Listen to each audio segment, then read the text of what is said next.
Alright guys, finally doing a video on my Volkswagen.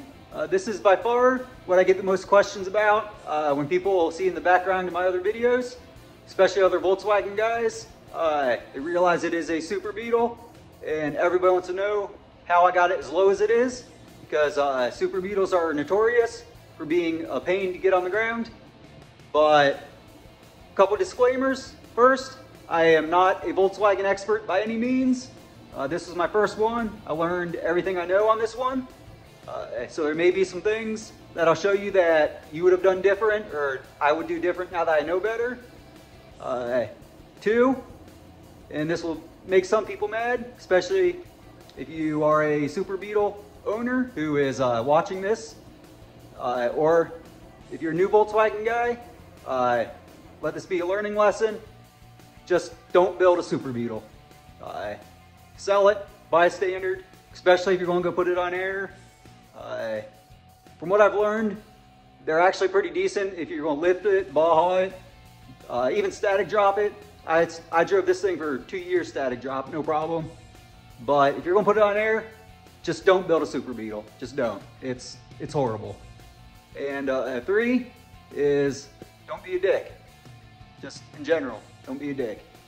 But I already got this thing up in the air, tore apart, just for you guys, so I can show you what I did and do the best I can describing everything I've done up to this point. But it has been a couple years since I did most of this work. But either way, I got up in the air, so show you guys what we got. Okay, so it is a 71 Super Beetle.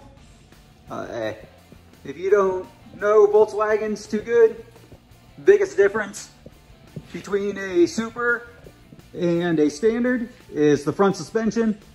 Supers have this goofy strut nonsense. It's ridiculous. And a Standard, they have a beam. Standard's way easier. You can bag one of those in a day. It'll ride better, just perform better. It's just way better. So, I didn't mention it. Don't bag a Super Beetle. But here I am with a bag Super Beetle. I didn't know any better. But, got the back tore apart. Give you guys a quick look at that. The back is no different than a Standard. You could put bags on this. I was just stupid and I had them, so I used air cylinders. Front and rear, this thing is on air cylinders. So like I said, the back, you could bag just like any Standard Beetle. Just put your airbags down on the arms there. But like I said, I put air cylinders on this. That's what you're seeing here.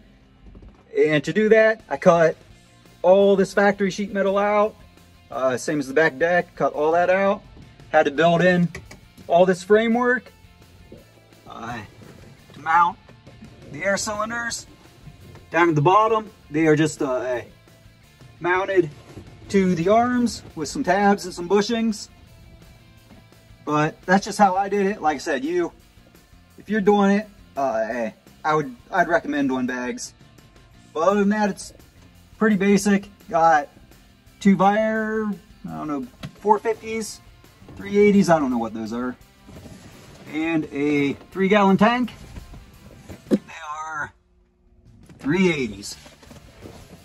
But that's just how I did the rear, because it's what I had at the time. Made it work. And the front is where your headache begins. Everything on the front of these Super Beetles pivots off the lower ball joint. Everything above that rides on this lower ball joint. There is no upper arm, there's nothing. Everything mounts on that ball joint. That's what makes it such a pain. That and the steering. And like I said, I used air cylinders. You see these 3 holes that obviously just sits on top of that ball joint, bolts together. So everything has to be rigid. You can't have any play in anything because, like I said, everything rides on that blown out ball joint. But what I did, it's just an air cylinder. The bottom of these are threaded. I found a nut that threaded onto it, welded the nut to the washer, welded the washer to, not really the spindle. Spindle's separate. You can see it separates there, but just this upper plate, and it presses down through the spindle, and then it all just bolts together. So that's solid mounted on the bottom. Up top, just like any air cylinder would mount. The only thing I had to do, this upper plate used to be round, obviously. I had to cut it flush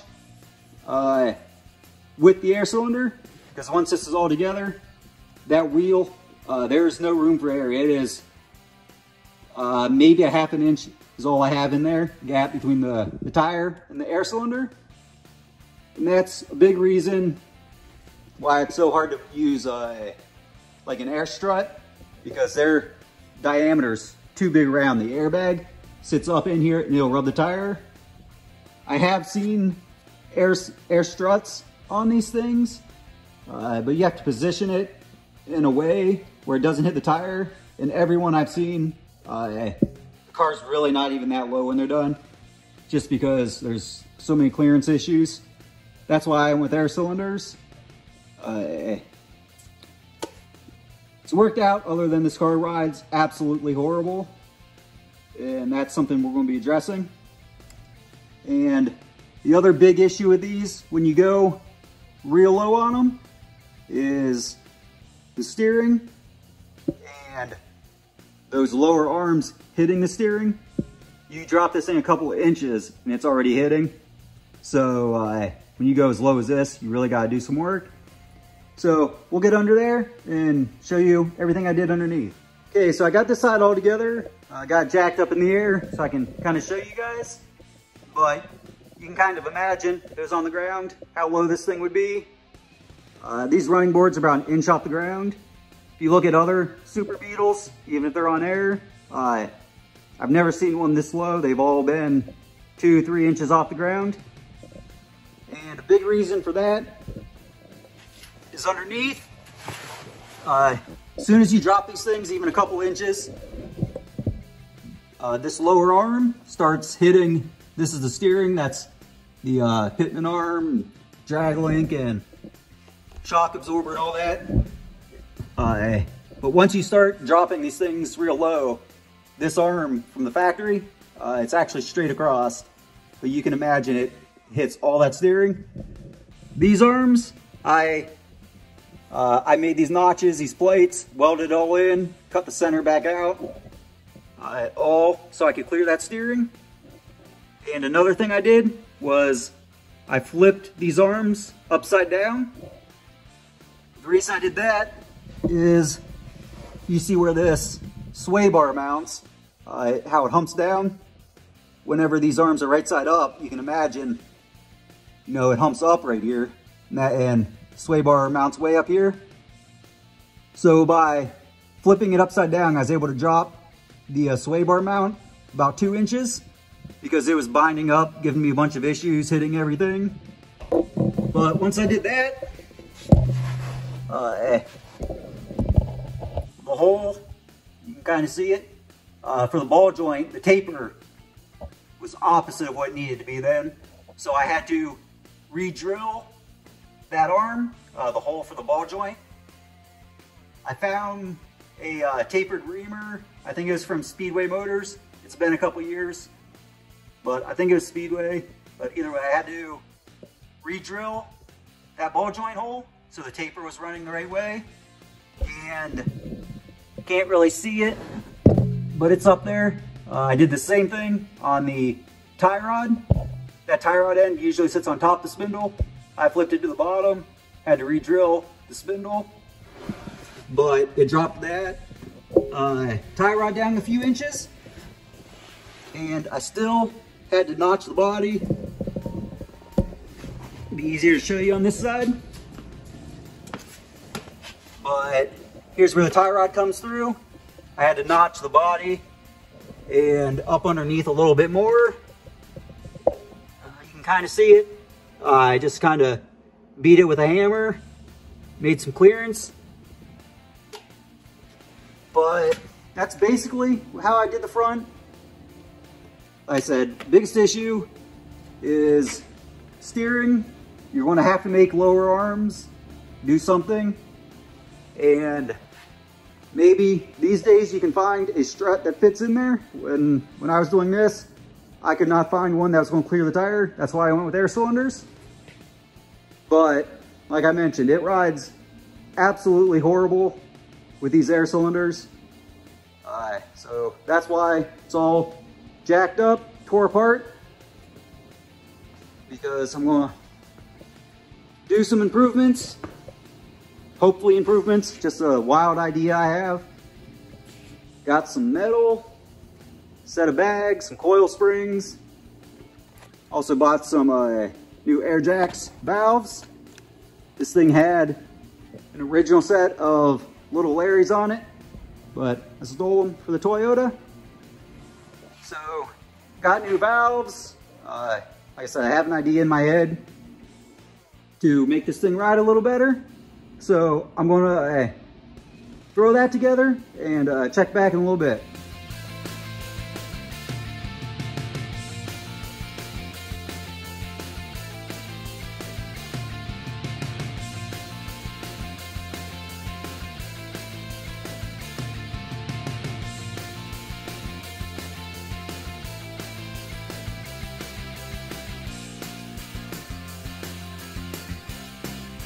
Okay, so the reason this car rides so bad is because it's on air cylinders. If you don't know, air cylinders are just basically a metal canister. There is nowhere for the air to compress. There is no give in anything. It's like riding on a brick. The only cushion I had was from the tires. Like I said, that's the reason I stopped driving this thing, really, because it just rode so horrible. So here's my idea. No guarantee it's going to work, but it's what I came up with. I'm going to pick up these airbags. I'm going to incorporate those in line with the air cylinders. That way, when I hit a bump, air can push from them cylinders into these airbags. Because normally you hit a bump, there's nowhere for the air to go inside a metal canister. So hopefully I'm going to, like I said, this is all thread here. I had these plates cut out.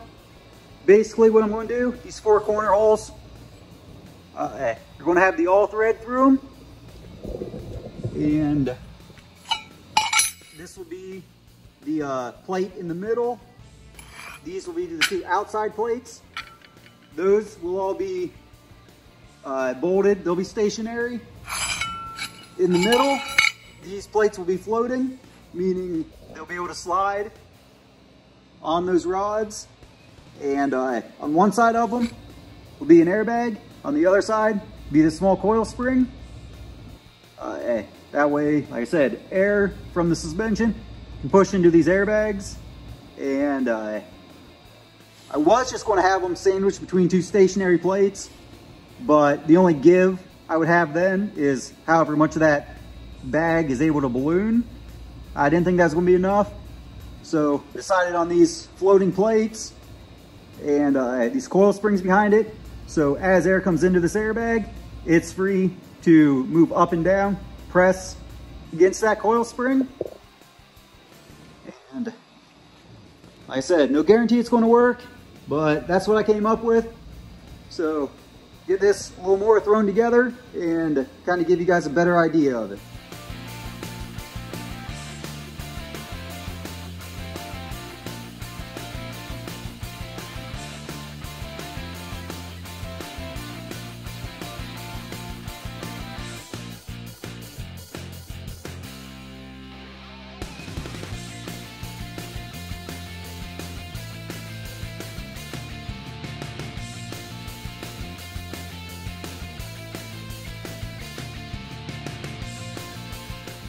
All right, guys, got one side of it thrown together.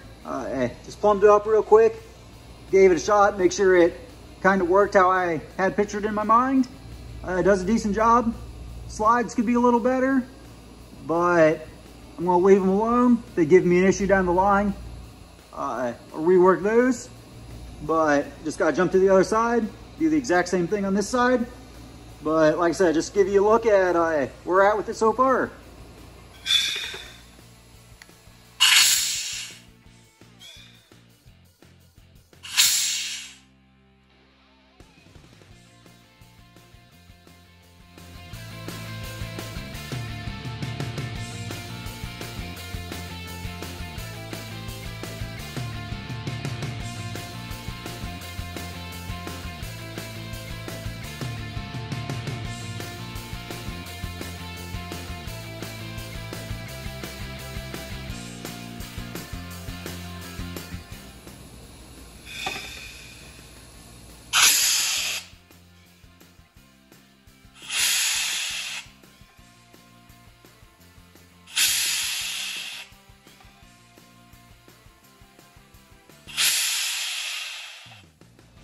Okay, so got this thing all back together, back on the ground. Got this goofy ass thing finished up. And I guess my plan is I'm going to air it up without the goofy ass thing and just kind of bounce on the front end.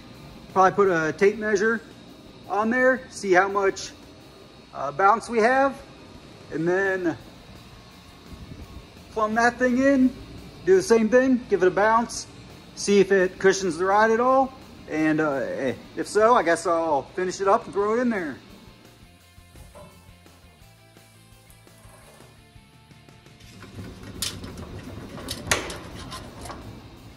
Okay, so as you've seen, basically has zero give in the suspension. So plan is just going to use these T's, and holy smokes, my hands are dirty. But just tee them in between the valves and the rear cylinders and the valves in the front cylinder, and off the tee, run each one to an airbag, and just kind of get it temporarily in place, give this thing another bounce, and hopefully it helps.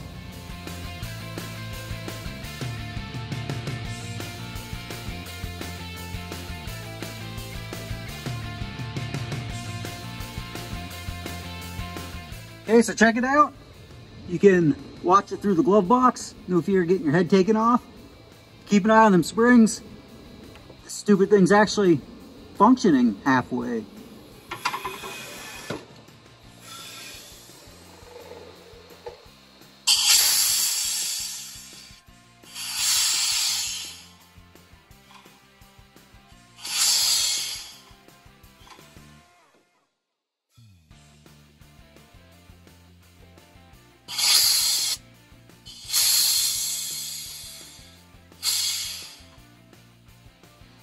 I'm not even going to bother measuring again, because before this thing was stiff as a board. I don't know if you can tell now, but it's got a nice bounce to it. So this setup we came up with is definitely doing something. Okay, so can't call it a complete success until I drive this thing, but I can tell you guys, just messing with it in the shop, bouncing on it, it is a huge improvement. It had nothing before, now it's got a nice little cushion to it. So, heading in the right direction. Obviously, it's gonna be a ton of fine tuning. Gotta get that grenade mounted up in the front somehow. Run all our airlines, fittings for good. But, I'm pretty excited. Like I said, definitely huge step in the right direction. All right, guys, I'm gonna call it a night. Good day's work, definitely got a lot done, and I think we're heading in the right direction. But like I mentioned in the beginning, I'm not a Volkswagen expert. Don't use this as a step-by-step guide on how to do yours. These are just ideas I'm coming up with, giving them a shot. It could be a complete failure, could be dangerous. I'll know a lot more when I actually get out and drive this thing. But if nothing else, maybe guide you in the right direction, give you some ideas. Maybe you can improve on some of these ideas. This is just how I did mine. Take it or leave it, but see you next time.